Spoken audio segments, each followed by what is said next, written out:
इतना हंसी गुम्बद खजरा, हंसी गुम्बद खजरा, हंसी गुम्बद खजरा के जब दौर से है इतना हंसी गुम्बद खजरा,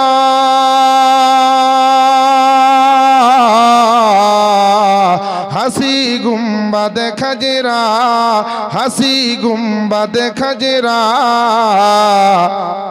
इसे पार है ऐसा तो उधर कैसा लगेगा, इसे पार है ऐसा तो उधर कैसा लगेगा, जिगर कैसा लगेगा। जोरे बोलें। নবীর আশিক নবীর প্রেমিক তারা সব সময় চায় যে নবীর দরবারে তো আমার যাওয়ার ক্ষমতা নাই, তো ইয়া রাসূলুল্লাহ মদিনা থেকে একবার আমি মুমিন মুসলমান আপনার আশিক আমার ঘরে একবার দর্শন দিও। মদিনা থেকে যদি আপনি আমার ঘরে আসেন তো আমার ঘরটা কত সুন্দর হয়ে যাবে, আর আমাকেও না কত সুন্দর লাগবে। তার জন্য শাইর বলছে জি কে আজ আয়ে মৌকা दरस शाहिदी जो मेरे घर, शाहिदी जो मेरे घर, शाहिदी जो मेरे घर के आज आए मौका दरस शाहिदी जो मेरे घर, शाहिदी जो मेरे घर, शाहिदी जो मेरे घर के आज आए मौका दरस शाहिदी जो मेरे घर,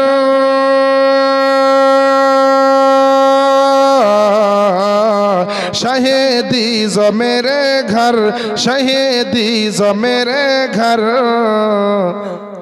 मैं कैसा लगूंगा, मेरा घर कैसा लगेगा। जोरे बोलें ना। अरे मैं कैसा लगूंगा, मेरा घर कैसा लगेगा, जिगर कैसा लगेगा, जिगर कैसा लगेगा के जब दूर से इतना हंसी गुम्बद खजरा, हंसी गुम्बद खजरा, हंसी गुम्बद खजरा। बेरादार आज আমরা বড় ভাগ্যবান, সত্যি কেমন গোপন থাকতে ভালোবাসেন শুনেন। বখতিয়ার কুতুবউদ্দিন কাকি রহমাতুল্লাহ আলাইহি তিনি বিরাট বড় একজন আল্লাহর ওলি ছিলেন, বিরাট বড় আল্লাহ বলা। তিনি চলতে ফিরতে করতে করতে চলাফেরা করতে হইতে হঠাৎ তিনার আল্লাহর হুকুমে ইন্তেকাল হয়েছে, মওত হয়েছে। তো বিরাট বড় আল্লাহর ওলি, পীর মুর্শিদ, ভক্ত, সাগরিদ, খলিফা, বহু জায়গা থেকে আগত শতাধিক হাজার হাজার মানুষ ময়দানে দিল্লির জমিনে তিনার নামাজে জানাজা অনুষ্ঠিত হবে। খুব ভালো করে শুনবেন, নামাজে জানাজা অনুষ্ঠিত হবে। শতাধিক নয়, হাজার হাজার মানুষ, লক্ষাধিক মানুষ হুজুর বখতিয়ার কুতুবউদ্দিন কাকি রহমাতুল্লাহি আলাইহি তিনার জানাজার নামাজ হবে। শত শত হাজার হাজার মানুষ কাতারে কাতারে দাঁড়িয়ে আছে। কিন্তু বেরাদার জানাজা পড়াবেন কে?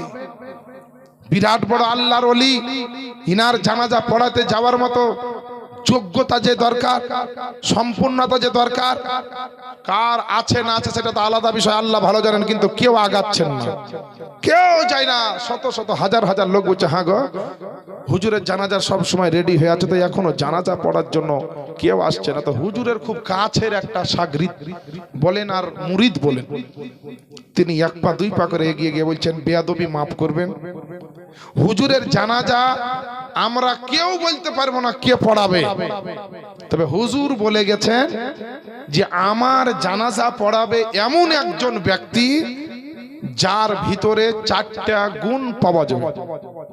খুব ভালো করে খেয়াল করবেন, হুজুর চলে এসেছেন, হয়তো একটু রেস্ট করবেন 2-5 মিনিট কি 10 মিনিট, হুজুরের ইচ্ছাতে চলে আসবেন। আর অধৈর্য হবেন না, রাত্রিও হয়েছে, হুজুর খুব কষ্ট আপনাকে দিবেন না ইনশাআল্লাহ, এই আশা আছে। তো বলে 4টা গুণ যার ভিতরে আছে সেই এই আল্লাহ বলার জানাজা পড়ানো। তো তার সাগরিদ মুরিদ বলছে কি, 1 নাম্বার জীবনে যে জামাতের শহীদ সারা জীবন নামাজ পড়েছে, তাও তাকবীরে উলার শহীদ জামাতে নামাজ পড়েছে। এক নাম্বার। দ্বিতীয় নাম্বার, জীবনে যে পর পুরুষ হওয়ার পরে পর মহিলার কোনো নজর মানে চেহারার দিকে তাকায়নি। দুটা হলো। এইভাবে কয়েকটা গুণ বললাম, চারটা, সব আপনার শোনাল, আপনার দুই একটা বলে দিই। দুটা হলো। তিন নাম্বার হচ্ছে যে এত ইবাদত গুজারিশ যে জীবনে কোনোদিন আসরের নামাজের যে সুন্নাত আছে, মানে সুন্নাতে গায়ের মুআক্কাদা, এই সুন্নাতে গায়ের মুআক্কাদা পর্যন্ত জীবনে কোনোদিন কাজা করেননি। এইভাবে। আচ্ছা, এখন যদি এখানে বলা হয় যে জীবনে কার কোনো নামাজ কাজা নাই, তাই সেই একটা আপনার এখানে একটা পদ পাবে বা এরকম একটা সিটে বসানো হবে, তো পাবলিক যেমন তেমন মৌলবি হাফেজা আমরাও টিকতে পারবো না, কারণ সবারই নামাজ জীবনে কাজা হয়। আলহামদুলিল্লাহ আমার আলেমেরা সবাই নামাজ পড়েন, হয়তো ছুটে যায়, আমারও নামাজ ছুটে, জালসায় যাচ্ছি, বাসে যাচ্ছি, নামাজ ছুটে গেল, নেমে নামাজটা পড়তে হবে। আজকে এলাম, এই তো নামাজ এখানে আদায় করলাম এশার, তারপরে এলাম। তো এত বড় কৈফত আলা যদি জিনিস চাওয়া হয়, এত কিছু যদি শর্ত রাখা হয়, তো জীবনে কেউ আর আগাতে পারবে? কেউ আসছে না, সব মুখ নিচু করে নিচে। আরে বাপরে, এরকম শর্ত, এত বড় বড় শর্ত, এই শর্ত পূরণ করা সম্ভব নয়। তখন আপনার করতে করতে করতে কিছুক্ষণ কেটে যাওয়ার পর ওই দিল্লির জমিনে, দিল্লির মসনদে তখন একজন বাদশা ছিল, শামসুদ্দিন আলতামিস, বিরাট বড় বাদশা। গোটা দিল্লি শহর, গোটা ভারত, পাকিস্তান, তারপরে কি বলছে যত এরিয়া নিয়ে গোটা মানে ব্যাপারটা ছিল, ভারত মানে দেশটা ছিল তখন ভাগ হয়নি, ওই সমস্ত জায়গার তিনি বাদশা। ওই বাদশা তখন আস্তে আস্তে করে দেখছে যে লোক তো কষ্ট পাচ্ছে, আর কেউ যাচ্ছে না, চোখের পানি ঝরাতে ঝরাতে ঝরাতে লোককে বলছে হটেন সরেন করতে করতে আসছেন, সবাই রাস্তা ছেড়ে। যে বাদশা এসে কান্না করতে আরম্ভ করলেন, হাউমাউ করলেন মানুষের সামনে। সমস্ত প্রজা, মন্ত্রী, যত রকম লোক থাকে রাজা বাদশার সঙ্গে, সবাই বললো হুজুর কি হলো, কেন কাঁদছেন? কেউ কেউ ভাবছে যে হুজুরের মহব্বতে কাঁদছে, কিন্তু হুজুরের মহব্বত তো আছে, বখতিয়ার কুতুবউদ্দিন কাকি রহমাতুল্লাহ আলাইহির মহব্বত তো আছে, কিন্তু বেরাদার এখানে যে কাঁদার কারণ কি সে সবাই জানে না। তো বলছে হুজুর কি হয়েছে একবার বলেন, আমরা আপনার খাদিম আছি, প্রজা আছি, অমুক আছি, বলেন। তো বেরাদার বাদশা তিনি বলছেন যে আমি যে কিসের জন্য কাঁদছি তা তোমাদেরকে আমি বলবো না, তবে খাটলির উপরে যিনি শুয়ে আরাম করছেন তাকেই গিয়ে বলবো যে আজকে আমাকে কাঁদার কারণটা কি। তো বেরাদার সবাই তাকিয়ে থাকলো, একজন রাজা চলতেছে, একজন বাদশা চলতেছে, একজন আপনার মালিক চলতেছে, আর সমস্ত প্রজা দেখতেছে যে আজকে আপনার বাদশা নামদার যাচ্ছেন বখতিয়ার কুতুবউদ্দিন কাকি রহমাতুল্লাহি আলাই, তিনি আর আপনার খাটলি মুবারকের কাছে গেলেন, পবিত্র শরীর মুবারকের কাছে গিয়ে হাউমাউ করে কাঁদতে কাঁদতে বললেন যে হুজুর আপনার জীবনে যা ছিল সময় আল্লাহর দেওয়া সমাপ্ত হয়েছে, আপনার জীবনটাকে তো সমাপ্ত করে, দুনিয়ার জীবনটাকে সমাপ্ত করে নিয়ে আপনি চলে গেলেন, আর আমার জীবনের আপনার পর্দাটাকে আপনি উদাম করে দিলেন। আজ পর্যন্ত কেউ জানতো না যে আমি একজন বাদশা হওয়ার পরে তাহাজ্জুদ গুজারিশ ব্যক্তি, আজ পর্যন্ত জানতো না আমি একজন বাদশা হওয়ার পরে আসরের আপনার সুন্নাতে মুআক্কাদা পর্যন্ত পড়ি, আজ পর্যন্ত কেউ জানতো না যে আমি আপনার এরকম তাকওয়া পরহেজগারি নিয়ে আপনার চলি, আর আপনি জীবনের সময়টাকে, দুনিয়াবি সময়টাকে সমাপ্ত হয়ে গেল আল্লাহর হুকুমে দিয়ে আপনি দুনিয়া থেকে পর্দা নিয়ে গেলেন, আর আমার কিছু গোপনত্ব জিনিসের পর্দাকে আপনি উঠিয়ে মানুষের সামনে দেখিয়ে দিলেন। দেখছে তিনি বাদশা, এত তাকওয়া পরহেজগারি একজন বাদশার কাছে ছিল। চিন্তা করেছে আজ একটা বাদশা গোটা দেশ চালার পরে, গোটা দেশকে আপনার শাসন করার পরে, ভালো মন্দর বিচার করার পরে এত বড় যদি পরহেজগার হতে পারে, এত বড় যদি মুত্তাকিন হতে পারে, এত বড় যদি সালেহীন হতে পারে, এ বেরাদার আমরা তো কেউ দেশ চালাই না, আমরা তো রাজ্য চালা লোক নয়, আমরা তো জেলা চালা লোক নয়, আমাদের সকলের ছোট ছোট একটা করে পরিবার আছে, কেউ একটা পরিবার চালায়, কেউ 10টা লোককে চালায়, কেউ হয়তো একটা ছোট স্কুল চালায়, কেউ হয়তো একটা মসজিদ চালায়, চালায়, কেউ হয়তো একটা মাদ্রাসা চালায়, কেউ হয়তো একটা গ্রামের মোড়ল সর্দার হিসাবে গ্রামকে চালায়, তো আমরা কেন পারবো না? যদি বাদশা নামদার তিনি গোটা দিল্লির তখতে বসে গোটা আপনার দেশকে শাসন করার পরে এত বড় আল্লাহ বলা হতে পারে, তো আজকে আপনি এত সুযোগ পেয়েছেন, আল্লাহ আপনাকে এত ব্যস্ততা দেয়নি, জ্ঞান গরিমা দিয়েছে, ধন দৌলত দিয়েছে, আল আওলাদ দিয়েছে, বিবেক বিবেচনা দিয়েছে, শিক্ষা দীক্ষা দিয়েছে, ওলিয়া উলিয়াকে দিয়েছে, কোরআন ও হাদিস আপনার সামনে আছে, শরীয়তের দলিল আপনার সামনে আছে। এ বেরাদার নেই ইসলাম, এত কিছু পাওয়ার পরে যদি আপনি জান্নাতি হতে না পারেন, তো মনে রাখবেন যে আপনি জান্নাতে যেতেই চাননি, বরং লড়াই করে আপনি জাহান্নামের পথ খুঁজে নিয়েছেন। অত সস্তা নয় ইসলাম। মানে ভেবে নিলাম যা ইচ্ছাতে, যার যেটা মন হতে বলছে এটাই ইসলাম, এটাই মনে হয় ইসলাম। ইসলাম কারো নিজের মতে চলে না, ইসলাম চলে ইসলামের নিয়ম, ইসলামের নিজস্ব রুলস রেগুলেশন সবকিছু আছে। আমার বাপজিরা, ভাইরা, মা বোনেরা, জালসা শুনেছেন বহুত, আজকেও কনফারেন্সে আছেন, আলা হযরত সম্বন্ধে অনেক কিছু শুনলেন। আলা হযরতকে একটু বুঝার চেষ্টা করুন। আলা হযরত আপনাদের আমাদের সুন্নি মুসলমানের, দুনিয়ার কোন মুসলমানের তিনি দুশমন নয়।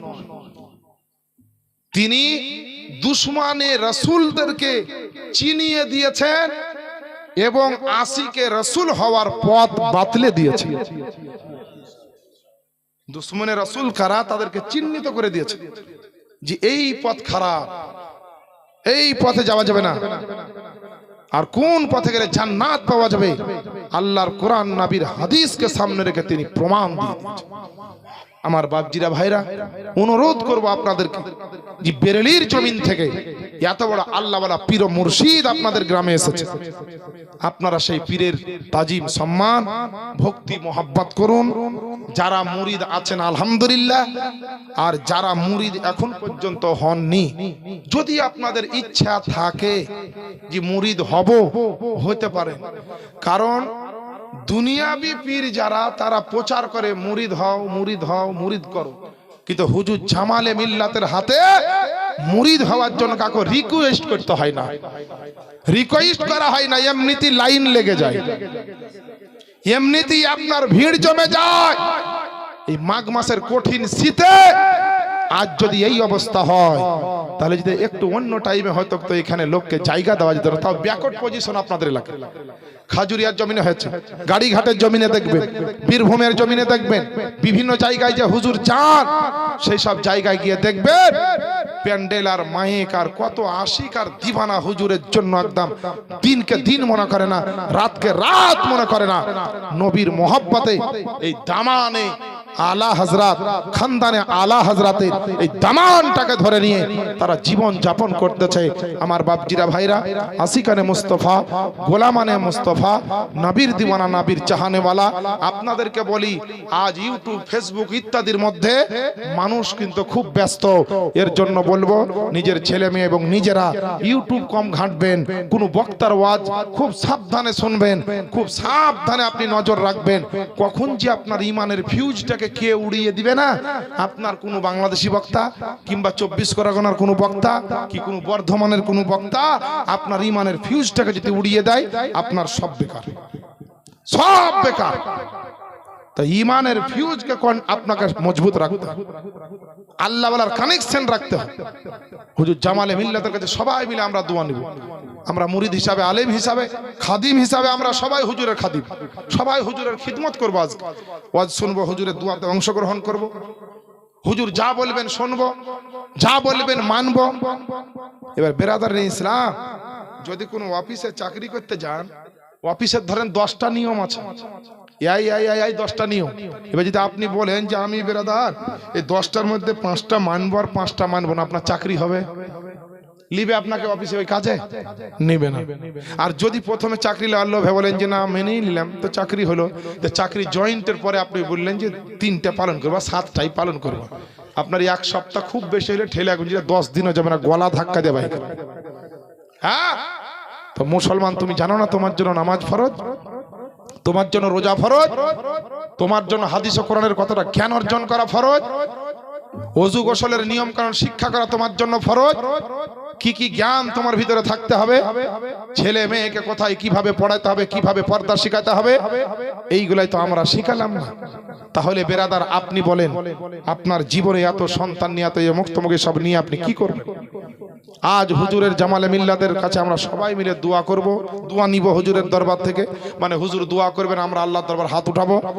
হুজুর একজন আল্লাহওয়ালা পীর ও মুর্শিদ, হুজুরের দোয়ার উপরে আমাদের ভরসা আছে যে তিনি এমন দিন ইসলামের তাবলীগ প্রচার প্রসারে সুদূর বেরেলি শরীফ থেকে এই বাংলার জমিনে এসেছে।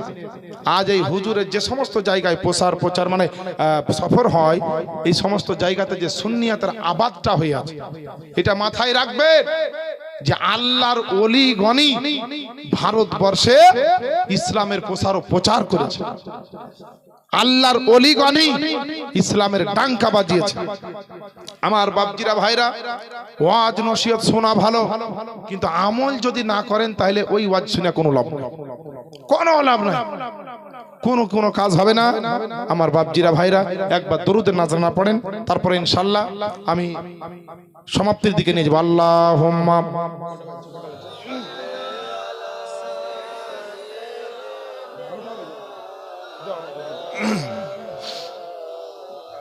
ওয়ালা আলে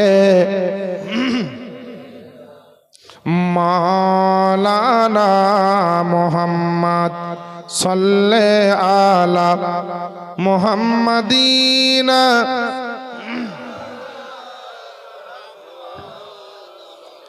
हरदम ज़बान पाक नामे मोहम्मद, हरदम ज़बान शफी आना मोहम्मद सल्लल्लाहु ताला अलैहि वसल्लम के जब दौर से है इतना हंसी गुम्बद खजरा, हंसी गुम्बद खजरा, हंसी गुम्बद खजरा। जोरे बोलें ना सुभान अल्लाह, इतो नबीर मोहब्बते बोलें ना या रसूल अल्लाह।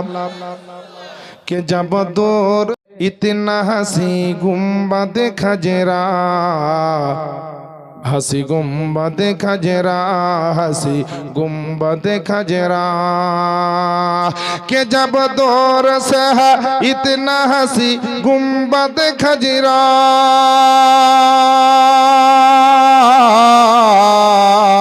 हंसी गुम्बद खजरा, हंसी गुम्बद खजरा। इसे पार है ऐसा तो उधर कैसा लगेगा, इसे पार है ऐसा तो उधर कैसा लगेगा, जिगर कैसा लगेगा। जोरे बोलें।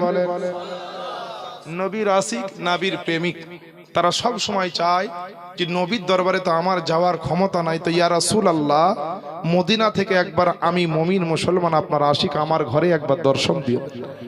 মদিনা থেকে যদি আপনি আমার ঘরে আসেন তো আমার ঘরটা কত সুন্দর হয়ে যাবে, আর আমাকেও না কত সুন্দর লাগবে। তার জন্য শাইর বলছে জি কে আজ আয়ে মৌকা दरस शाहिदी जो मेरे घर, शाहिदी जो मेरे घर, शाहिदी जो मेरे घर। कि आज आए मौका दरस शाहिदी जो मेरे घर, शाहिदी जो मेरे घर, शाहिदी जो मेरे घर। कि आज आए मौका दरस शाहिदी जो मेरे घर,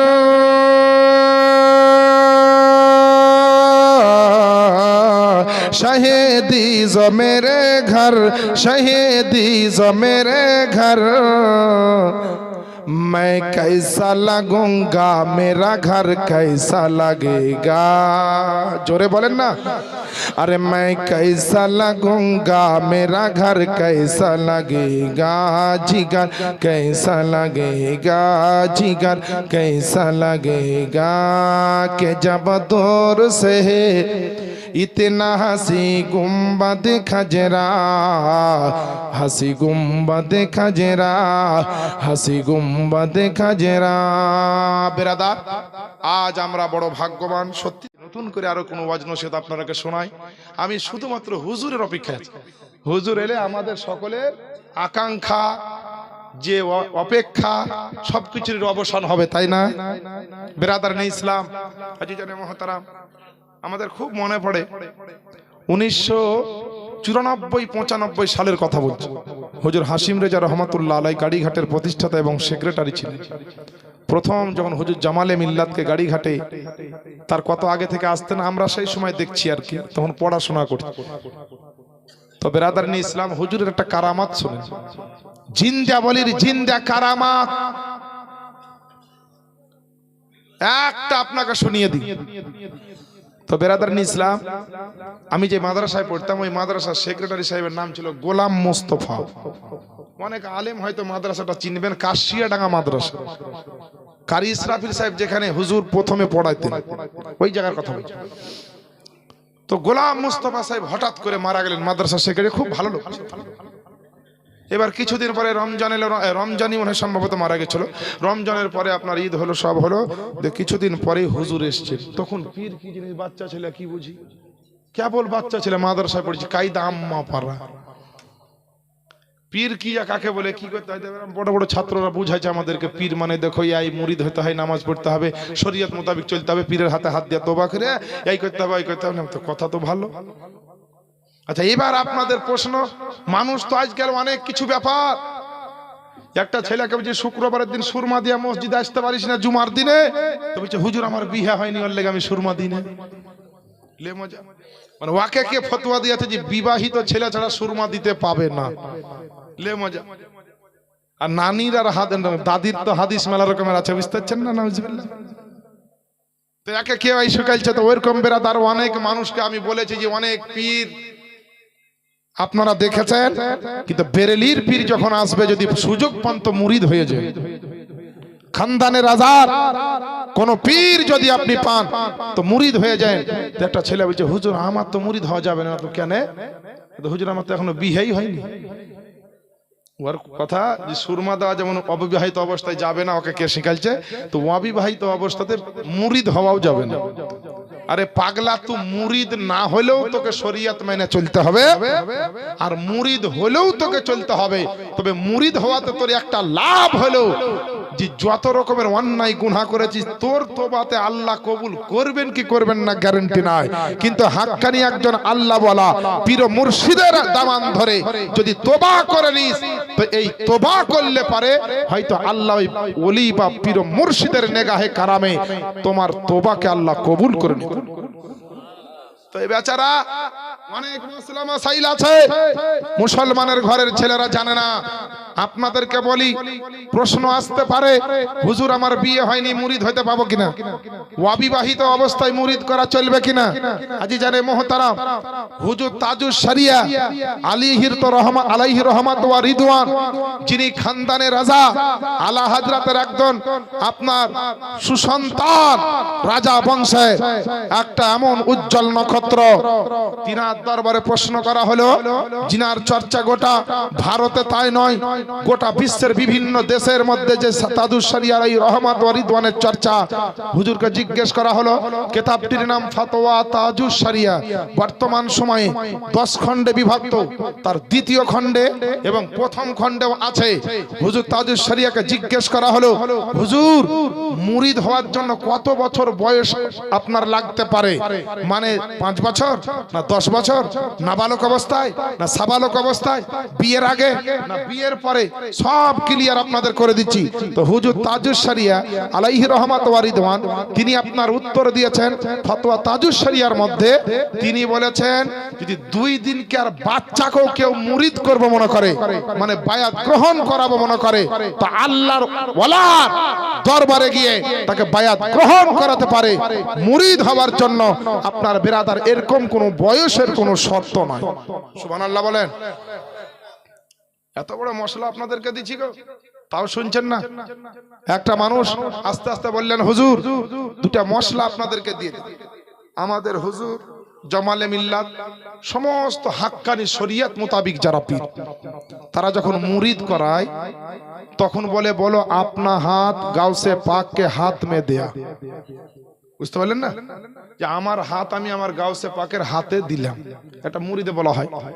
তো হুজুর মুফতি আজম হিন্দ আলাইহি রহমত ওয়া রিদওয়ান, যিনি হচ্ছেন আমার হুজুর জামালে মিল্লাতের নানা জান, সুবহানাল্লাহ বলেন, তিনি একটা জায়গায় মুরিদ করছেন মানুষকে, হাজার হাজার মানুষ দামান ধরে। আমি প্রথমেই বলেছি যে সব জায়গাতেই কিছু থাকে, চিরকুট থাকে না, বদমাইশ মানুষ। হুজুর মুফতি আজম হিদ আলাম ইসলাম তিনি মুরিদ করাচ্ছেন, দামান চলে গেছে অনেক, সবকে মুরিদ করছে। আহা, তো মুরিদ করাচ্ছেন, তো এরকম বলছেন যে বলো তোবা ইস্তেগফার করে যা যা বলতে হয় সব বলেছেন, তার মধ্যে এই কথাটা বলাচ্ছেন যে বলো যে আমার হাত আমি গাউসে পাকের হাতের উপরে দিলাম। সবাই তাই বলছে, যা বলতে বলছেন, কিন্তু এই ক্যাপাসিটি, বদ লোক থাকে সব জায়গায়, বা বোকা লোক থাকে অনেক জায়গায়। বদ লোকও কিছু প্রশ্ন করে, আর কিছু বোকা লোক বুঝতে না পেরে প্রশ্ন করে। তো বেরাদার ওই লোকটা বুঝতে না পারুক, আর বদ লোক যাই হোক, হুজুরের সামনে উঠে দাঁড়িয়ে বলছে, হুজুর আপনি এখনই বলেন যে আজ সে আমি ঝুট নেই বলুঙ্গা, আজ থেকে আমি আর মিথ্যা বলবো না। এটা আপনি বলালেন আমরাকে, আমরাও বললাম। আবার এখনই বলছেন আপনি যে বলো আপনা হাত গাউসে পাক কে হাত মে রাখা, আমার হাত আমি গাউসে পাকের হাতের উপরে রাখলাম বা দিলাম। তো হুজুর আমরা তো গাউস পাকের হাতে হাত দিনে, আপনার হাতে হাত দিচ্ছি। যারা জালালি, খুব মোহাব্বতের কথা, হাসির না, খুব লজিক্যাল ব্যাপার আছে, ভালো করে শুনে। তো বেরাদার, নাইবে গাউসে আজম বলা হয়তো মুফতি আজম হিন্দকে, বলেন সুবহানাল্লাহ। মুফতি আজম হিন্দ আলাইহি রহমত ওয়া রিদওয়ান, তিনি নাইবে গাউসে আজম তাকে বলা হতো।